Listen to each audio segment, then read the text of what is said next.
So it's the day of the race in Cardiff.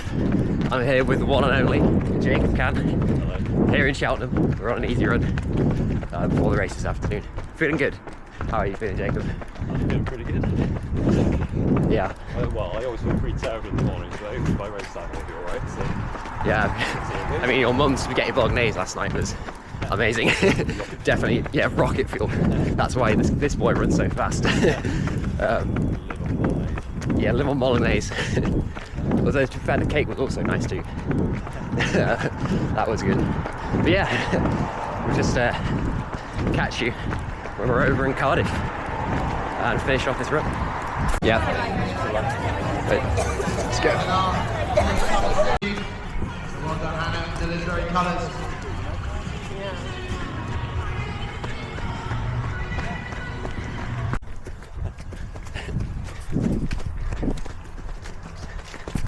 So at the race start, well, I've managed to position myself close to the front.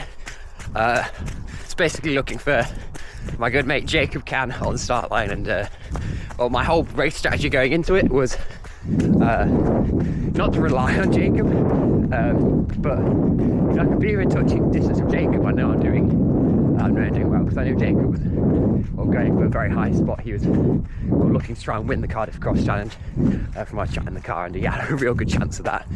And looking back, he came very close in the end. But yeah, so my race strategy was to kind of go by effort, just see how things felt, but do nothing crazy early on, and try and pick up the pace kind of the last lap, depending on how things progressed.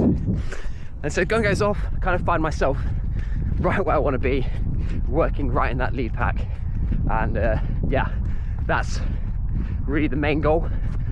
Just try and stay in front of that lead pack. One like with cross country compared to other races, you kind of have to run more in packs because everyone kind of slows down over cross country, but some slow down more than others. And if you don't find yourself kind of in that sort of front pack, it basically becomes impossible to make it up, particularly as the course gets muddier and muddier and it gets harder to run faster and faster.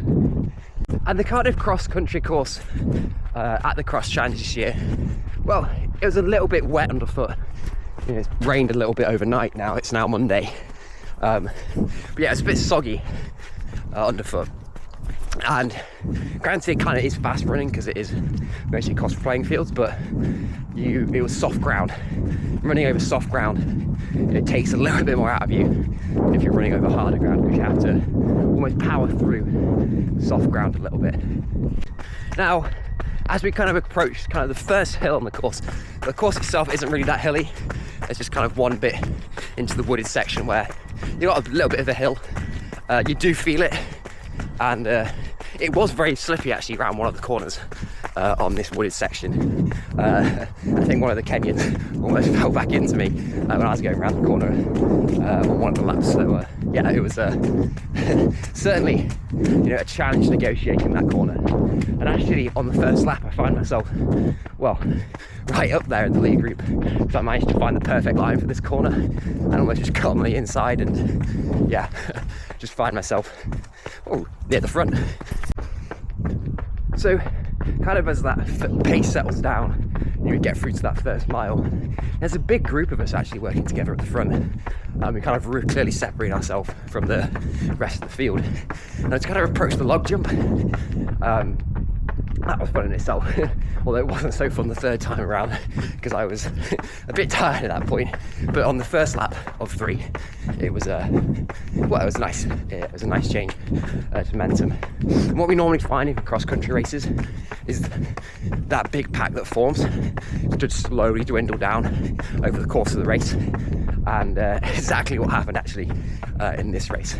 But yeah, basically, mostly it was the Kenyans and Zach Mohammed and Jacob Can kind of just changing place at the front, kind of controlling the race for, well, pretty much the whole race. And it's kind of like as we approach sort of the end of the first lap, this is where, looking back, I should have actually ran a little bit harder here, because I found myself almost at the back of that lead pack. I was like maybe 3 seconds off, maybe the front runners, which isn't bad, that's nothing really. But you know, if any time there was a move made at the front, it meant that I would be the last one to respond to that, because I would be the last one to see it. So particularly over the course of the second lap, it's kind of what I find is I work my way up through sort of the back of the pack to now middle of the pack, but then a gap started to form between myself and the lead 6 runners that I've really tried so hard to kind of make back, but because I'd already basically gone to the front of almost this chasing pack that had formed now, it was it was too much work. So going into Liverpool cross country now in, well, just under 2 weeks time, something that I'll just have to make sure I do if I want to give myself the best chance of qualifying for that Euro spots. I'll need to be in that lead pack and just not let that gap come up for as long as possible, until obviously, you know, my legs give way and they say, right, we've done all we can now, we're gonna have to slow down. But until I get to that point, you know, it's worth essentially just running a bit harder. And I mean, I was running this race at Cardiff mostly on FN. I did have a good race, but I feel like looking back, this is where I probably could have put in just a little bit more effort, particularly in this first couple laps, just stay in touch with that group, because I think I could have hold it a bit more. And kind of as the second lap progressed, nothing too much really changes. I was kind of maintaining that gap between myself and sort of that lead pack of 6 runners, 3 Kenyans, and Zach Mohammed, Jacob Khan, and Richard Slade. But I couldn't close it. And actually when we got to the wooded section, they got like another second or 2 there. And then I tried to make it up on the downhill sections, but the Kenyans just really push it on sort of that downhill. And the car. And not only do the Kenyans push up the downhill, then sort of continue that momentum on the flat. So it meant that there wasn't really anywhere I could really catch them. So yeah, I was kind of like, at this point onwards, was just fighting to, well, run as fast as I possibly can and just really try and close that gap. But I wasn't succeeding in that. Now over the course of the second lap, the chasing pack I was in did slowly dwindle down a little bit, but yeah, we're still moving strong, and we had a really good group of people working. I didn't see who was with me. Actually, looking back now, I watched the live stream yesterday. Yeah, I realised actually there was quite a few people, mainly because, well, towards the end of the second lap I moved to the front of that lead pack.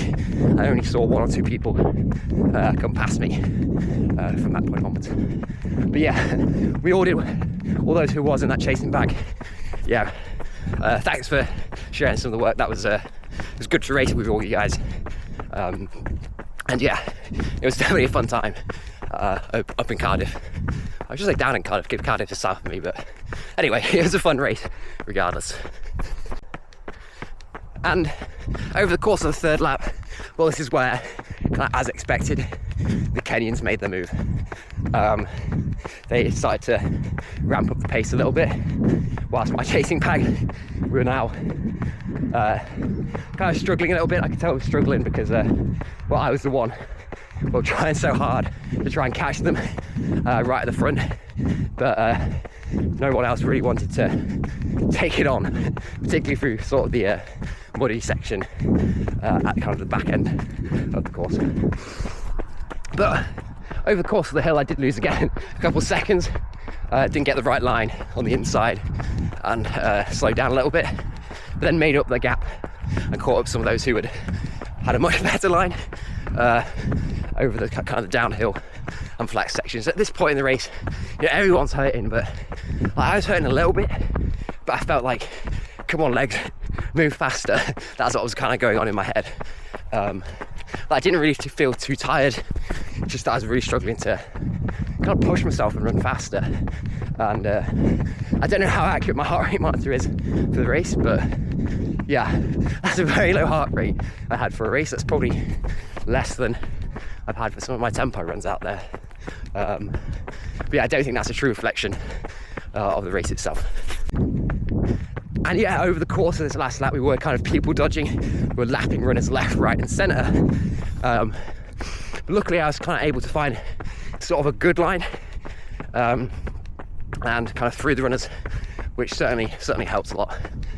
But yeah, as we kind of got well, longer and longer into this last lap, I basically thought to myself, right, if I want to try and get a really good position here, I'm going to have to really kick early and sort of K out. That's kind of where I started my kick.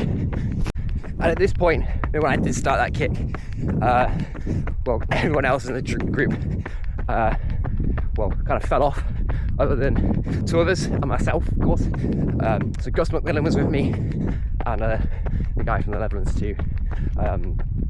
And actually, just about 4 inches to go, they both passed me, and I knew that, right, I was going to have to hang on now.